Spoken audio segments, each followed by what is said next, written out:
Hello everybody, it's Dave from Dave's Life Over 65.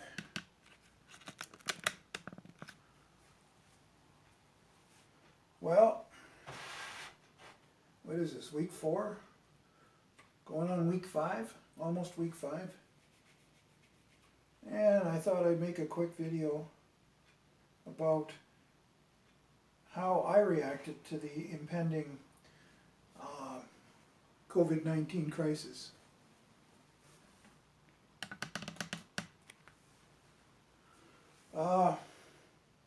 Okay, let's start off. If you remember, I made a video a while ago which talked about some stuff that I ran out and bought. This was a good week and a half before the panic hit. I wouldn't, by any stretch of the imagination, imagine myself as a prepper. Excuse me. But I do watch certain preppers because they do have good advice on real life useful products. The one is Urban Prepper and the other is Canadian Prepper.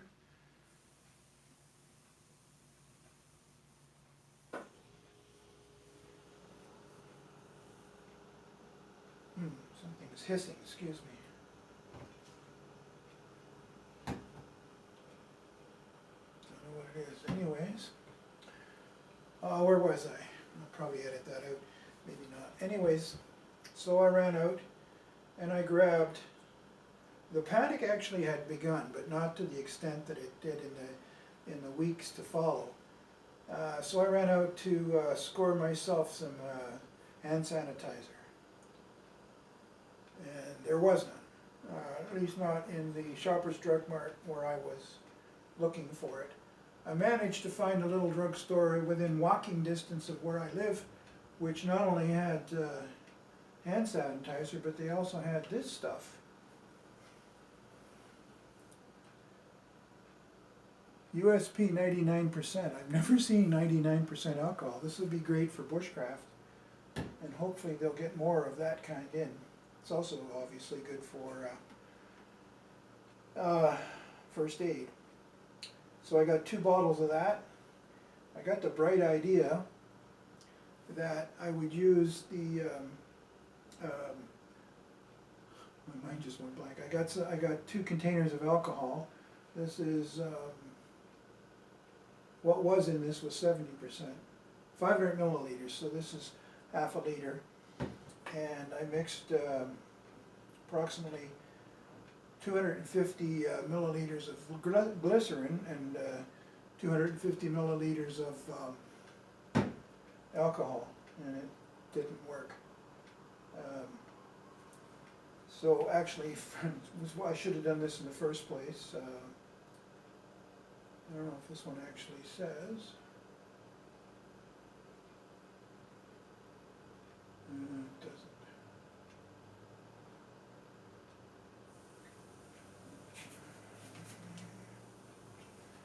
Maybe these do. Yeah. Other information.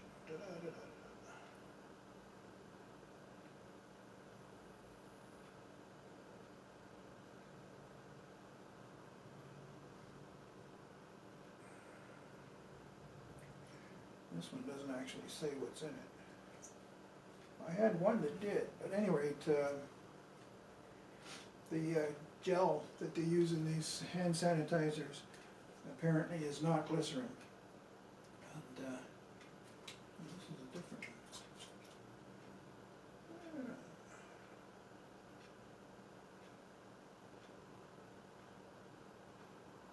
No, it doesn't say either.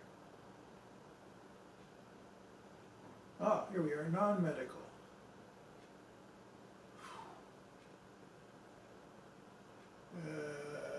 Forget it. I'll put it in the comments at the bottom. Most of the stuff I can't even begin to pronounce, but glycerin is not one of them. Anywho, that day that I made that video a few weeks ago, I couldn't find any hand sanitizer except for these little guys, and they were hidden away in an area that most people wouldn't look for them. But I did score 2 500 milliliter bottles of 99%, which which means you can use it very sparingly. So I mix this one with glycerin now. I don't know if you can see it, but that 250 milliliters of glycerin did nothing. However, it wasn't a total waste of time. Maybe if I mixed it, say 9 parts to 1 part alcohol, I don't know. But anyways, as it sits with 2 parts glycerin and 1 part alcohol, it still has the, it's still almost as liquid as the just straight alcohol, but it does have the added advantage that when you put it on, it's sticky. It takes a lot longer to dry. So basically, before you're going to start using your hands, if you allow it to dry naturally, you will have definitely killed all the viruses on your hands. Okay, now that's basically what I ended up with. Over a 2-day period, I got myself some alcohol, some hand sanitizer, some Lysol wipes, which were very difficult to get my hands on.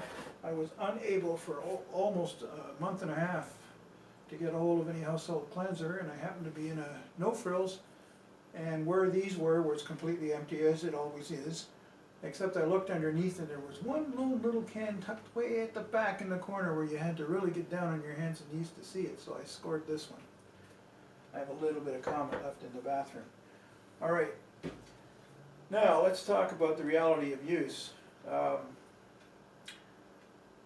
Basically, as far as the hand sanitizers go, I also have this one. Get it out. I came into life. Oh, actually bought this one a couple of weeks before even the beginning stages of the panic happened. So I had this one on hand. I just had it stored away. What the intended use for this was fire starting for bushcraft projects, and I'm going to touch on that in a minute. So, how much use did I get out of these? Well, the hand sanitizers, very little. Basically, what I would do is I've got several of this size of hand sanitizer in the car. If I'm out and about and I'm not coming home in the next little while. Now, at this point, when I bought all this stuff, there was no lockdown. There was no mention of a lockdown coming. It was just, you know, a report of cases and how they were growing. And at that point, you know, there was 2 this day, 2 the next day, 4 a day after that. It really wasn't any big deal, but then, bam, we started getting 50, and 60, then 75, and 150, 475, and the numbers are just going. Now, they have leveled off a little bit. The curve is now kind of starting to go over the hump for now. That could change tomorrow. Now the hump is up, I don't know, it's pretty high. I don't know what it is today. I didn't actually look. But it's fairly high. And it's under 500, I think. I could be wrong, but it's up there, okay? Certainly not the kind of infection rates that they're seeing in the United States, where they took no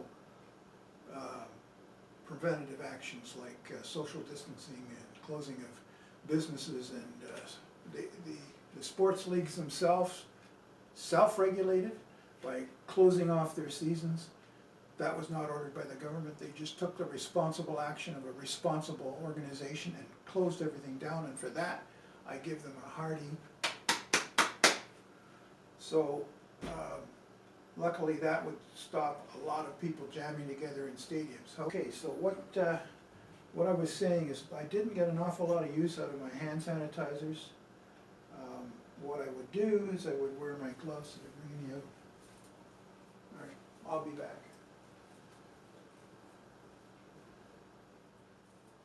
Okay, I have these hanging up on my door to my apartment. So if somebody comes to the door, like a postman or a delivery person, I can very quickly pop on this mask, which I ordered online. Hope you can hear me. Which I ordered online from eBay. Amazon was pretty pathetic with their offerings, let alone their stock availability. There is a company in Mississauga that supplies these things, and so I ordered 10. Now I'm kicking myself, I should have ordered 20, but I didn't want to be a hoarder. These are Chinese Star Ocean. If you see Star or Golden or, you know where they're coming from, but it is an N95 mask. What is important if you get an N95 mask is that it has good sealing around the face. This has I don't know if you can see this. Yeah, see that strip? That is like a metal, plastic covered metal item, which you can pinch, and it gives you a good seal around your nose. So there's no gaps, or at least not that you can see. The only thing with these are the elastics aren't very strong, not as strong as they are on the other masks that I showed you in the previous video. I still have 2 of those unused. So these hang up on my door for emergency use. By emergency I mean an unexpected visitor, neighbor comes knocking. Always wear them. Don't listen to this bullshit the government's handing you that it doesn't help. It helps. The virus is being transmitted mainly by touch, that is true, but it can also be transmitted by a sneeze or a cough or a strong exhalation. So this will help. Forget that they're telling you, oh no, it doesn't do any good. Well, if you're wearing one of those strip masks that you see in the, used to see in the hospitals, there's a big gap here. No, they don't help. But these, if they seal around your face, and let's face it, if you can't find one with that metal strip that doesn't seal right, you can find something to put around your mouth that will make it fit tight. Okay, so be inventive if you can't find masks. And masks are going to be easier to get. Okay. Some good news. They've reclassified the type of transmission medium that the COVID-19 virus it's still spread by touch. So if I walked into a store and if I handed this to a person in a coffee shop who was infected with the disease and they had sneezed on their hands or just sneezed in general and then touched my cup, the virus can be on here. It will last for at least 3 days outside of the body. It can last on a cold, hard surface like this jar, this cup, for 3 days at least. So, and I bring that home, even if I'm wearing gloves, even if I have gloves on. If I touch that item, let's say that was an infected cup and I touched it and then I went like this, I very likely have infected myself. The only thing gloves do for you, now listen to this, the only thing gloves do for you is protect your hands. They don't protect your face, which is where most of the time the virus is spread. So the gloves are just basically going to give you a chance to keep the virus from actually getting on your hands. So when you get home, the first thing you want to do is remove your gloves. Wash your hands thoroughly, wash your face thoroughly, maybe even wash your hair, depending on how long you were out and whether somebody sneezed on you. Now, I'm not going to bother getting it. I have 2 hoodies, and it's still cool enough in Toronto that you can wear them without sweating a lot. But even if it wasn't, and I'm going out at this point of the virus's cycle, I'm going to wear something over my head so that if somebody sneezes or the virus is in the air. Oh, to go back to the other topic about transmittal of the virus, they now say that it's not technically airborne in that the virus itself can float around in the air for who knows how long. It has to be, it's only transmitted in water droplets, microscopic water droplets. In other words, you can't see them, but they are water droplets, which means they're heavier than air and will eventually sink and go down. That's why they're so adamant about the social distancing, which is about the distance I am from the camera, which is about 2 meters. And for imperial measurements, 6 feet, is that in that distance, most likely, unless there's a wind driving it from behind me, it will go down where it will not land on your face.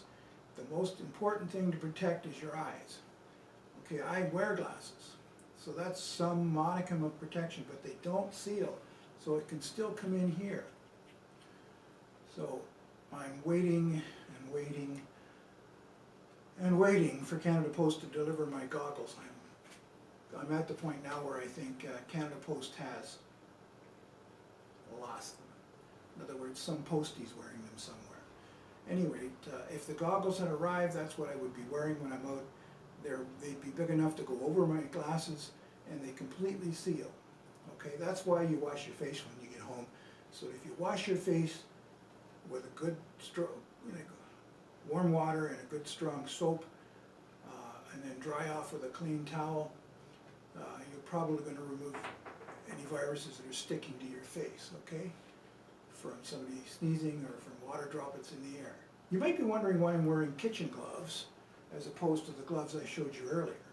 Well, you're going to find that out in a few minutes, okay? These will work quite well. In fact, they're pretty hot to wear.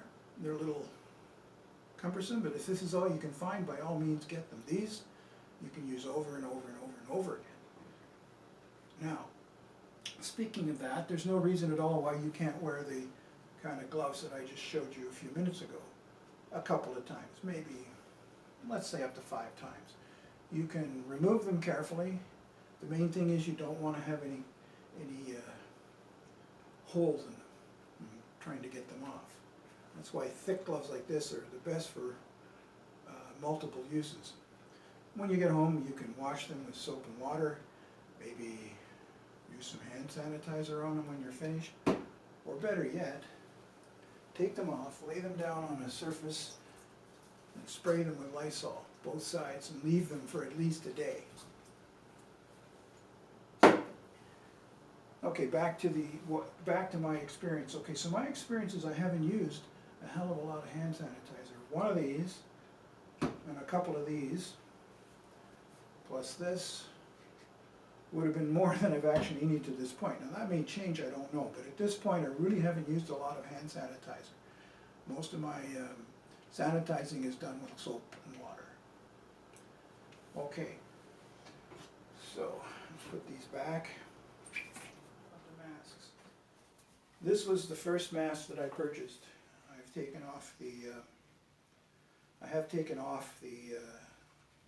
elastic bands because they don't like what I'm about to do to this mask. This is a test, by the way, okay? I'm not recommending this. I have no idea how this test is going to work out. It could completely destroy this mask, but this mask is getting close towards the end of its usefulness, okay? But I wanted to see if I could rejuvenate it for at least one more series of uses, okay? So what I've done is I've filled up a container with water, okay? I'm going to add some bacterial soap to it. This is antibacterial hand soap / dish soap, okay? So, put a little bit of that in. That's more than enough. And good old, what's it actually called? Over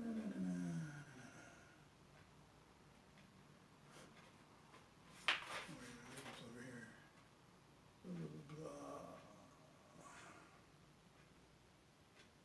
Yeah, it never mixes with ammonia. No shit, Sherlock. Contains sodium hypochlorite. Okay, that's what bleach is, sodium hypochlorite. Okay. There's not too many viruses or bacteria that can handle that, so let's put a little bit of that in too. That's probably more than I need. Okay.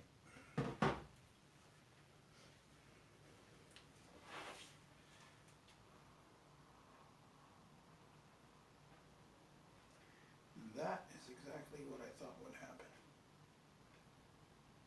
This is hot water, by the way, which is one of the reasons I'm wearing kitchen gloves. Okay. I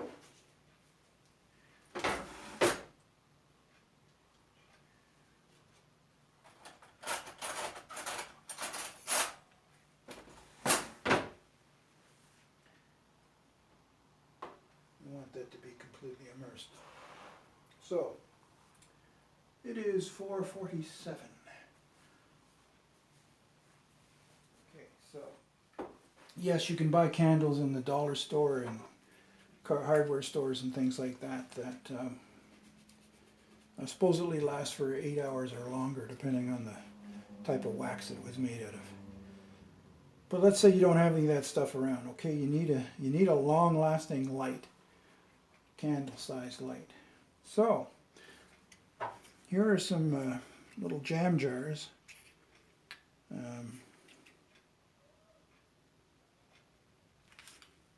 don't know if this says who made it or not. Oh, I don't know if you can see that.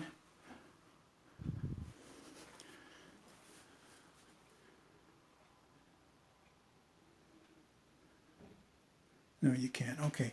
It's made by a company called, oh, it's hard to read, SSK Company. I think it's made in Canada. It doesn't say, or does it? Getting old, folks.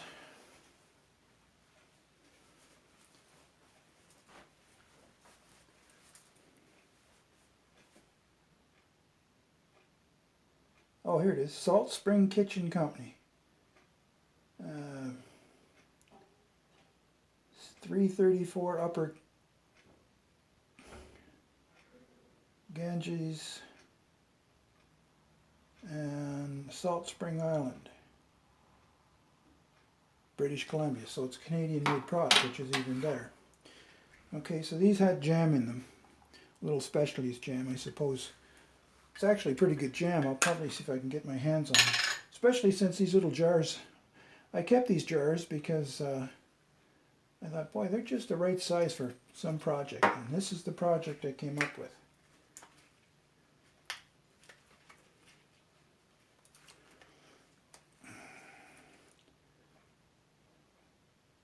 Okay, this is the, I think it's Canadian Tire. Yeah, Outbound, that's a Canadian Tire brand. And this is the Alpine Club multi-tool. Not a lot. There's a knife, nice and sharp. There's a little teensy weensy saw. And the usual can opener. And oh, what this is nice is this one also comes with a little teeny pair of scissors. Really handy. And a little screwdriver, flat, and Phillips. And that's about it. So, take the cap off. Center the point as close to the center as you can and just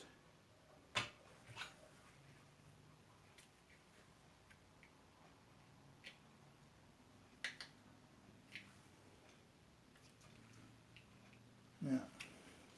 By the way, I discovered after I've already made one of these, I wanted to make sure it worked before I made a video. And peel this little label off because it will catch fire, as I found out.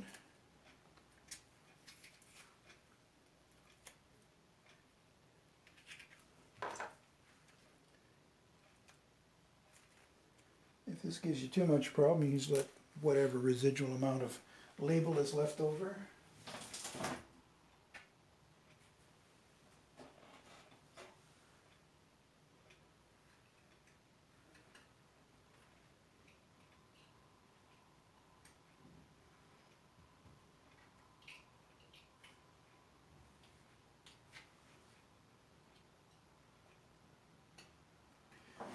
Well,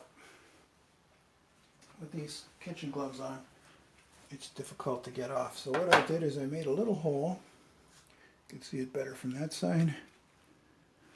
Okay. I have This is some jute twine I bought at a dollar store for under $5. It's a big thick rope of it, and you can unwind it, and depending on how big you want your flame to be, you can either use one strand or a whole bunch of strands. Okay. Oh, one ingredient I forgot. Olive oil. I think this stuff's going beyond its shelf life.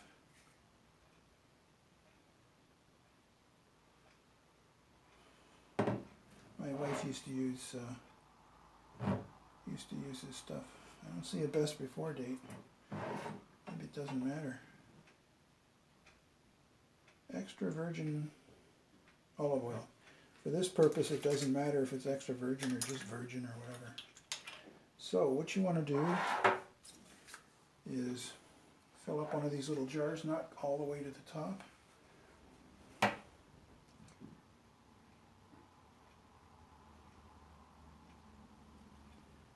There. Good. The reason you don't want to fill this all the way to the top is when you put this wick in, it's going to displace it. And you don't want olive oil all over the place because it's very icky. Okay. So, now, when I made this other one, the test one, I found that this was too big. But I made a rather large hole this time.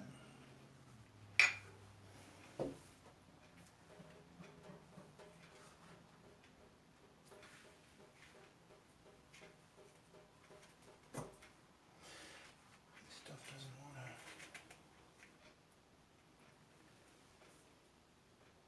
Okay, I'm dipping it in the olive oil for two reasons. One, you want to sort of prime it. And two, when you put the olive oil on it, it twists together and stays twisted together a lot better than it would when it was dry. Okay.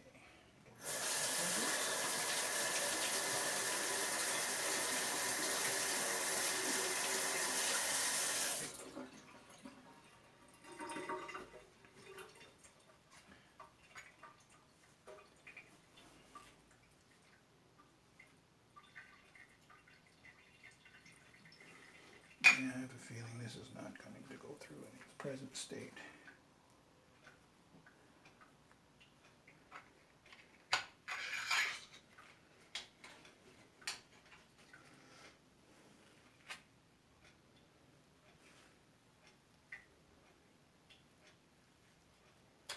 No, it's too thick. Alright, there's two options at this point when it is too thick. One, is to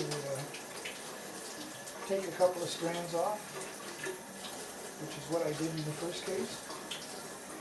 And two is to make it bigger. Now, I don't want to use my knife to make it bigger, so let's see if I can use something else.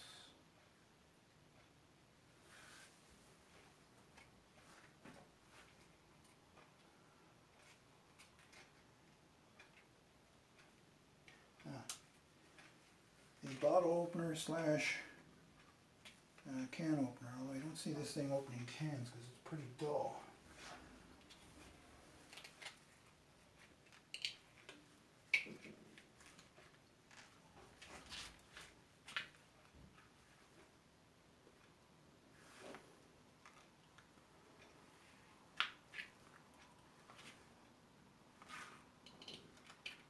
Okay, that has made the hole a little bit bigger.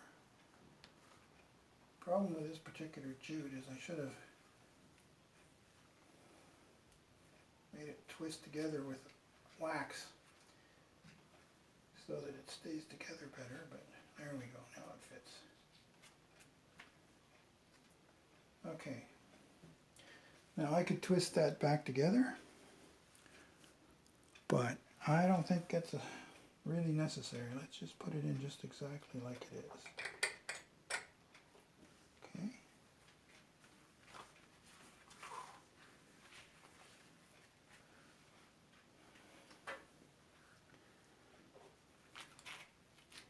Now you remember I did dip the end of this end of this into the olive oil.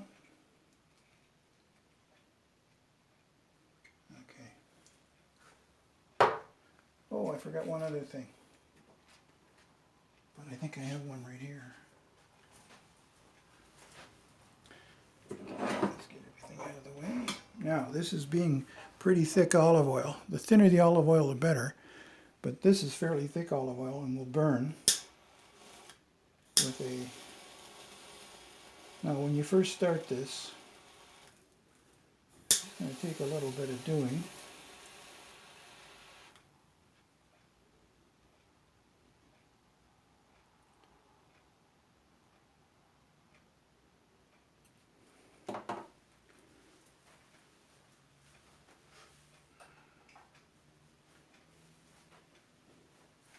There we go.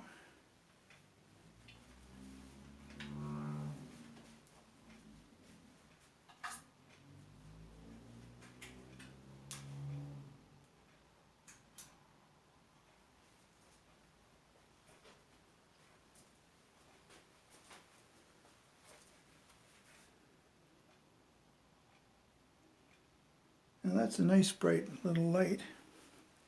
Not as bright as one of our modern day flashlights, but it's enough to illuminate a small room. This is the one I made earlier.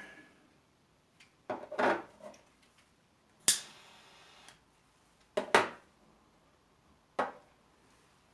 push the flame down on it.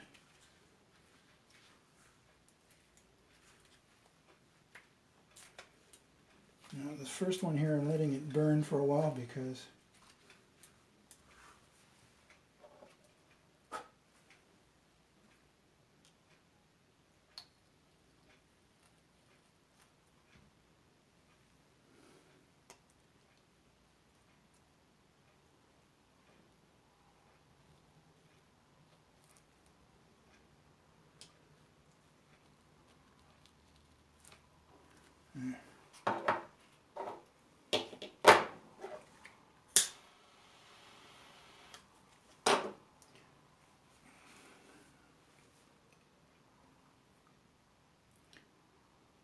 now, the question is, would you be able to read by this? Well, maybe with another one.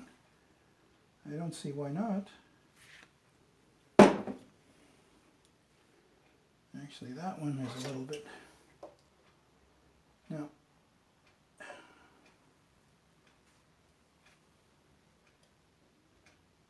one of the ways you can tell... Oh, one thing you want to know about using olive oil. I used olive oil because that's what I had to have in hand. I had the... jute cord on hand as well. You can use, ultimately you'd want to use something like cotton rope, or even if you can get your hands on a wick for a oil lamp, that would be the ultimate, and they last a lot longer. But these will burn, I think, a very long time. I haven't actually done a time test on it, but I suspect that they would last longer than a candle, maybe not as long as a 12-hour candle, but the point is, these are easily refillable when the fuel level gets down. Now, one thing I might mention when we're talking about fuel level is that it may stop working when the fuel level gets below a certain point, because the olive oil, especially this olive oil, is so thick that it may not wick very well. So what would happen is that once the oil level fell to a certain point, it may not have enough draw to get the oil up to the flame. So if that happens, top it off. Don't go don't go too close, because then, well, it's just not good. So there you have it. I made that in less than 5 minutes with products I had in the home.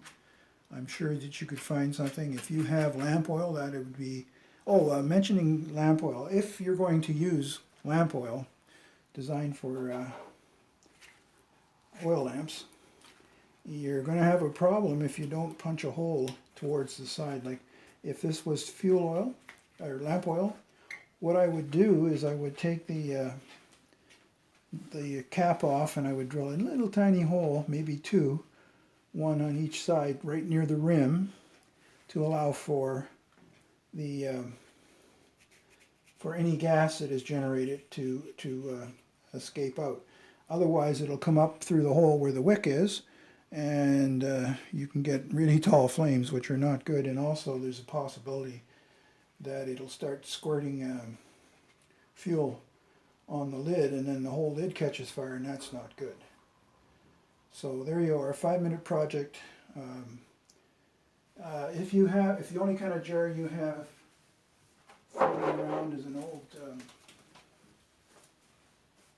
jam jar, it'll work, but you're going to use up an awful lot of olive oil, and it'll probably only work down to about here. After that, it won't be able to draw it up.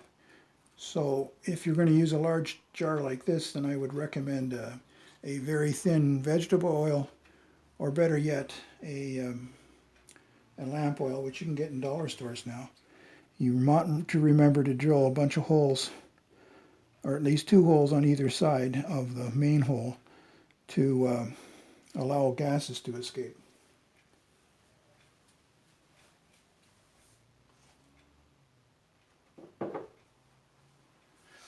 The same principle would work quite well on alcohol lamps. But there's 2 things you need to know about alcohol lamps. 1, they burn fuel rather rapidly. 2, they're very dangerous. If you were to knock it over or drop it and it smashes, then you get a big flame. Same thing with fuel oil or lamp oil. So the olive oil is really good in that without some form of a wick, it won't burn very easy unless you warm the whole pot up to the whole jar up to a certain temperature and it flashes. It has to be producing gas for that to happen. So the reason I haven't bothered drilling holes in the edges of these is because it doesn't, just having the little flame above the lid there generally is not enough to cause it to produce, the oil itself doesn't get hot enough to produce the oil, we'll call it the olive oil gas. So it's a lot safer. It's not as white and it's not as bright, but it does last a very long time. And I think it's rather rustic. I have another one. I don't know. I want to hang on to it in case I decide to do something else with it. And when I'm out and about, I'll be watching for little jars, maybe a little bit wider, but about the same height. So there you have it. Your 5-minute oil lamp.